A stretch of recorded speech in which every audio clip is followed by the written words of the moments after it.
oday kale oo isagana igu yiri ciyaalkaygu waa citizen iyo xaaskaygu 13 sano Mareykan jooga laba mid doora la igu dhahay buu yiri waa lagu tarxiilayaa in ciyaalkaaga lagu raaciyo iyo inaad ciyaalkaaga iyo xaaskaaga ka tagtid marka wallahi marka adiga is aragtid dhibaatadaada dad badan oo ka dhibaato badan baa meesha ku jira hadda maamo waxa ila socotay wiilkeedu uu xanuunsan yahay oo istaaga uu ka dhaco oo uu suuxo الباسا لقيي أيضا هيوستن بانا للسو دايو ومامدا عن كلها ماما كلا أيضا للسو عتي أفرت أيدي مالك يسلسوني يا ماما شنطة سنة لقوسو داي ماما دا سويل كده الباسا يدو لقيي أو واحد يقدم بيسي نكاس انترفيو ما بحين كرو ما جي عيسو صدحان مشي كرو وانين حنوصن مالك يشان مربو يستاقا كدعا مكا وينك أنت سبك قوميها إي ماما دا لكلا حري ها dadka Soomaalida ah tiraahan labada dhinac wixii qaxootay wixii dalkabooda wixii indhaha qabteen wax Soomaali indhahayga qabteen intii ila socotay ma ahan hal wiil oo kale oo ma hadla yiraahdo ayaan arkay laakiin waxay ii sheegeen wiilasha xabashida aniga meesha ku wada jirnay maadaama waqti dheer ku jireen ayaga waxa loo ogol yahay meesha dhexdeeda ka shaqeeyaan jikaday aadaan meel walba ay aadaan banaanka ayagoo jooga bay waxay arkaan dadka cusub ee la keenay dadka marka banaanka loo saarayna hal mar lama wada saaro group marba banaanka garoonka la geeyaa marka walba ay soo arkaan qof Soomaaliya way iimaanayeen liban waxaan soo aragnay dad Soomaaliya adigoo kala abay dhahayeen maanta dad badan baa Minnesota laga keeno Soomaaliya bay dhahayeen marka hadda waxaan hubaa oo ku jira oo la ii sheegay wiilkaas aan ahayn laba wiil iyo maamo kale oo ayagana interviewga laga qaaday oo in la soo daayo la filayo oo ayagana arbacadii laga qaaday marka laakiin dad badan baa meesha ku jira aan ka yara jawaabe dhowr qof baa waxay leeyihiin walaalow see ku dalban karnaa copy of our files USCIS oo qoladan dee qaabilsan citizenship and immigration serviceska green cardka laga dalbado status change-ga laga dalbado citizenshipka laga dalbado website-kooda ayaad geli karaysaa walaalada kalena waan jeclaa khaasatan Shariif iyo inay ka jawaabo su'aasha is this waqti munaasab la sameeyo laakiin under the information waxa weeye freedom of information request linkigana waan idiin soo gelinayaa waad ku dalban kartaa copy of your file ama hadda imow ama 30 sano ka hor imow laana maalin dhaweyto oday dhoori 80 jir ah oo baasaboorkan uu apply gareynay ka caawinayay ayaa wuxuu ilaaway magaalada uu ku dhashay dimashiyana uu qabaa adeerow ma garanayo ka bood buu yiri marka eventually waan ka boodnay waana la soo siiyay baasaboorkii falilah alxamdu wa ni'ma laakiin waxaan ku encourage gareynay ama ku dhiirigelinayay haddaadan wixii xasuusan qof weyn aad tahay xabad u leedahay copy of your immigration record waa dalban kartaa marka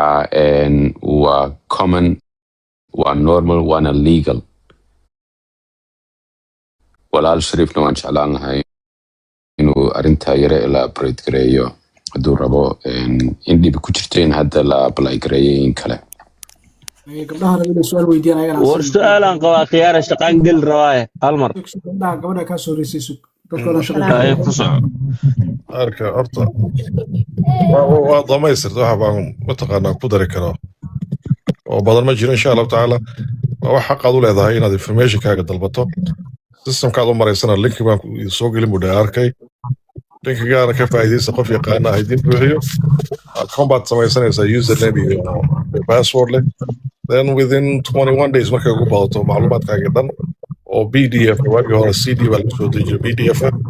yaa lagu soo diray insha Allah taala halkaas صح وهي كل ساعة قبل السلام عليكم السلام ولا الواحد السلام intiin aniga waxa iga xiran odagayga oo Texas ku xiran waxay qabteen December taariikh 6 bay qabteen asagoo shaqo u socdo maxkamad baa loo soo dejiyay wuxuu maray taariikh 8 fiiskii koobaad haddana taariikh 22 buu maray hadda lasti wuxuu marayaa haddana tii go'aanka ugu dambeysay bishan soo socota taariikh 2 walaaladay waxaan weydiin lahaa warqad baa jirtay lawyer Texas jooga inta loo qabtay uu u xareeyay warqadii oon soo bixin maxkamadda tii u dambeysay la soo dejiyay odaygana waa darbi ka bood marka ma laga yaabaa inay soo celiyaan mise inay fasaxaan baa laga yaabaa ani maadaama aan Kenya joogo oon si fiican u aqoonin sharciga Mareykan marka walaaladay waxaan weydiin lahaa ma laga yaabaa inay soo celiyaan bal sideed u aragtaan xalkaas su-aashaasaan rabay in la intayna aarkii shariif ka jawaabin gabadha xabsiga Texas aniga aan ku jiray waxaa laga sii daayay dad darbi kabood ahaa oo boon lagu sii daayay waxay dhahayaan oo lacag malaha qofku uu ku soo baxayo marka haddii taas loo ogolaado oo u ogolaado charge-ku inuu boon dalbado oo boonkaas loo ogolaado uu soo bixi karaa community-gina soo kaxeeyay xataa waxay ii sheegeen dad badan oo boonkaas ku soo baxay ina ayagu soo caawiyeen oo ku soo celiyeen Minnesota iyo meeshii ay ka yimaadeen iyo gobolladii ay ka kala yimaadeen marka waa u ducaynaynaa wiilkaas in Ilaahay uu ka soo furfuro insha Allah walaalkii boonkii oon la gaarin boonka waa la xareeyay warqadan sheegaa waa boonka hadda waxay xareysan tahay 1 week laakiin boonkii oo la gaarin ay degdeg maxkamadii way isku xijiyeen ilaa tii dambe la gaaray oo hadda 20 taariikh 2 ay soo gelinayaan hadduu Ilaahay yiraahdo waana laastigii ugu dambeeyay sida la ii sheegay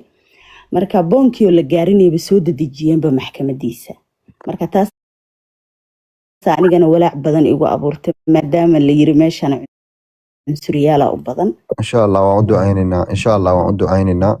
Ilaahay ka soo furfuro insha Allah waa boonkaas laga ogolaani ma dhawa labada bishu insha Allah inta ka sokaysa warqadaas la soo approve gareyni boonkaasuna ku soo bixi insha Allah kulligeen inta meesha saarnaa oo wada ducayno meeshaas xaaladeedu ma sahlana every night waxa baxda diyaarado oo dadka meelihii kale la kala geeyo dhibaatada kale aan arkay waxa jirta qof maanta u dhashay Soomaaliya oo kale ba waxa laga dejinayaa Salvador bismillah waxaan rabay gabadha in yar insha Allah taala su-aasha ina weydiisay horta ilaahay qalbiga ku adkeeyo dhib ma laha qadiyadan oo kale way dhacday hadda ani yaraan xog ogaal u ahay waxaa loo yar u ahaa walaalkeen Cabdiwaaxid inta laga qabtay Minneapolis baa laga qabtay labay ahaayeen labadoodii mid Shopper jailkan oo ku yaala Minnesota iyo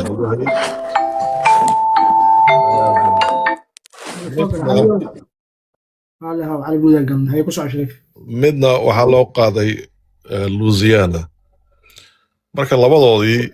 looyaradoodii midka Louisiana loo qaaday looyar kaloo cadaan oo ahaa kana wiilkan Cabdiwaaxid baa u ahaa motionka beelka ayaanu codsanay in loo xareeyo waa loo xareeyey motionka beelka isagoo xareysan baa ballantii ugu horreysay loo soo dhejiyey oo si dhaqso ahayd mid ka mid ah midkii halkan jooga Cabdiwaaxid ahaa beelkana intii let's say January 9 baan malan January 9 wixii ka horreeyay beelku chance badan ma lahayn qof in bailout lagu sameeyo denial baa markaaba loo soo diiday laakiin wuxuu ku fiicnaa qofka markaaba loo soo diido waxay kalifaysay ama infogaraysay ama suuro gelinaysay in habeas court wax la dhaho maxkamadda sare dacwad laga qaban karo markaaba maxkamadda sarena way ka awood badan tahay beelkan kuwan mataqaanaa Homeland Security-ga la weydiisanaya marka wiilkii waa loo soo diiday isagoo ballantii labaad loo mataqaanaa la mariyey ballantii labaad baa haddana loo soo dhejiyey beelkiina waa loo diiday ballantii labaad maalintii ay ahayd inuu maro oo case-kiisa ahayd ballanta waa case-ka tii u dambeysay case-kiisa ahayd ya habeas court ayaa amar soo bixisay in 24 hours gudahooda jawaab ku keenan ninka in la sii daayay sii daamaha 24 hours inay ku keenaan jawaab ay judge-ka u soo celiyaan ninka in la sii daayay maalintii la sii daayay maxkamadii Zoom-ka aanu sugaynayna waa la kansalayba marka insha Allah taala qofkan meeshan ku jooga lawyerka u qabtay beelka haddii la soo diiday optionka kale inuu jiro ha loo sheego way ogyihiin dabcan laakiin looyarada qaarkood iyagoo og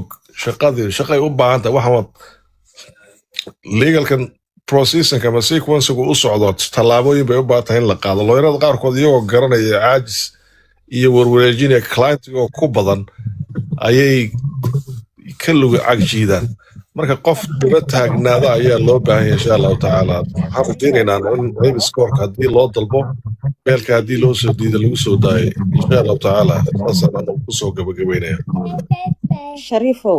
waxa ay soo gaartay inay dhahday looyarada isaga u shaqeynayso inay tiri haddii lacala ay go-aanka degdega oo taariikh 2 aad marayso ee noqoto maya waxaan kuu qaban karaa abiil marka qof go-aan laga gaaray abiil ma loo qaban karaa aha waxaan kaloo ku darayaa horta nidaamku suu shaqeynayay awal marka maxkamad ay federaal ah ay amar ku bixiso waagii hore administrationadii ama xukuumadii hore jiri jiray way tixgelin jireen isla markiiba amarkan way fulin jireen laakiin xukuumadan hadda joogtaa iyo inaad maqasheen ma garanayo waxyaabo badan oo sharciga yacnaha aan waafaqsanayn bay ku dhaqmayaan to the point where xeer ilaaliyaal badan ama federal prosecutors ay iscasileen maanta waxaa iscasilay inaad maqasheen ma garanaya gabadhii Minneapolis cadaankeeda lagu toogan jiray sharcigu nidaamku waagii hore wuxuu ahaa qof haddii shuurin uu dhaco haddii shuurinkaasi uu mid sax ama justified yahay haddii kaleba waxa weeye dowladda state levelka iyo countyga ama cityga iyo federaalku waliba inta badan federaalku qaanuunkoodu waxaa kuwa la isku haleeye sharciga sayahay u ilaaliya ninkii FBI-da ahaa isku dayay balshuurinkaasi inuu sax yahay in kale inuu baaro maanta waxaa warbaahinta la soo geliyay inuu ismana casilina waxaa lagu cadaadiyey in basically waa la qasbay he was forced out habeas corpus rag loo buuxiyey oo haddata maxkamada iyana newska ku jira weli oo maamulkani uu iska dhagatirayo laakiin eventually walaal way shaqeynayaan insha Allah su-aashaadii dambe ahaydna qof sharciga loo diiday abiil ma qaadan karaa haa nidaamkuna waxa weeye hadda nidaamkan ka hadlaya aniga not necessarily wuxuu maamulkani sameynayo qofka xitaa hadduu darbi ka bood yahay oo uu magangeliya ama asylum dalbaday oo loo diiday abiil buu xaq u leeyahay qofka abiilka sugaya in la celiyo ma aha yacnaha qasab dalkii looga saara maaha laakiin maamulkani sidaa ma sameeyeen ama ma sameynayaan haa sharciga ma waafaqsan tahay waa maya waxaa ka mid ah wiilkii yaraaye 5 jirka ahaa ee Columbia Haysan caawa ka hadlaynay lawyerkiisu saasoo kale hadeerto wuxuu u buuxiyey uu sugayaa habeas corpus ahaan loo file gareeyay in lagu soo celiyo marka insha Allah tacaala walaalay dulqaata idinkoo lawyer haysta lacagtii damiinka bixiyey ayaa laga yaabaa nimankani inay yacnaha idinku daba dheereeyaan processka aada u mahadsantihiin hal mar waxaan codsan lahaa inaad iigu duceysaan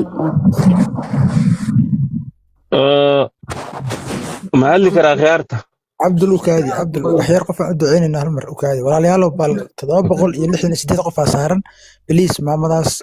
مارتي راشن أهلو دعي فاتحدا عمرنا بليس نمانتي سي قلبي إن شاء الله بسم الله شريف وعدا إلهي أنا وضع دعينا إن شاء الله قلبي أنا دعينا إلهي قبلها ويلكا مسكينكا ماشي lagu haysta allaha u fududeeya uga soo daaya insha allahu tacaala walaal nala soo socodsiiya update-ka iyo waxay soo kordhaya mataqaanaa xaaladda saan ooga warqabna insha allah diin rabay su-aashii su-aal iska hergaaban wax si weyn maaha green card waxaan haystaa oo condition ah marka wuu dhacayaa dhowr bilood iga dhiman waxaan rabay inaan xareeyo mid cusub oo renew dhaho marka lawyerkaygaan la tashtay wuxuu igu dhahay